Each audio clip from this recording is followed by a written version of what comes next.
9 โมง 10 โมงก็จะได้ไลฟ์สดนะพวกนี้ก็คอยติดตามดูนะอาตมาโอเคเช้านี้ขอบคุณทุกท่านนะที่แอบฟังแอบดูหรือว่าชอบก็ดูไม่ชอบก็ไม่ต้องดูนะอาตมาก็มานั่งไลฟ์เก็บข้อมูลอาตมาไว้ทุกๆเช้ามีเรื่องเหตุรายการเกิดขึ้นไม่รู้อนาคตก็อาจจะกลายเป็นหนังสือสักเล่มหนึ่งก็ได้นะ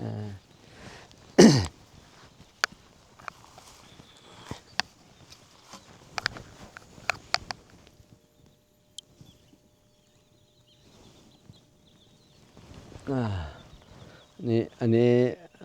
อาตมาไม่ได้พักหลังนี้นะหลังที่ยาคานี่นะหลังยาคานี่เป็นหลังเก่าของเจ้าของบ้านนะแต่ตอนนี้ท่านมาหัวหน้าเผ่าท่านมาสร้างเป็นสังกะสีอยู่ตรงโน้นนะตรงโน้นที่เห็นน่าจะเป็นหลุมฝังศพของคุณแม่นะแล้วก็ตรงนี้เป็นทางเข้าจะข้ามแม่น้ำเล็กๆอยู่นะข้ามแม่น้ำมีสะพานข้ามแล้วก็อันตรายมากสะพานนั้นมีร่องลึกมากนะอันนี้ก็จะเป็นสวน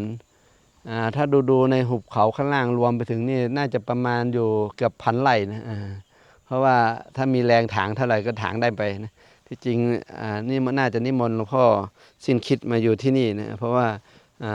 ชอบป่าตรงไหนก็ถางได้เลยหรือว่าไม่ต้องปลูกป่าเลยนะอยู่ในป่านี่เลยนะเดี๋ยวนิมนต์ท่านมาสักครั้งหนึ่งนะในชีวิตนะให้ท่านมาดูว่าจะชอบป่ามุมไหนนะโอเคขอบคุณทุกท่านนะสาธุ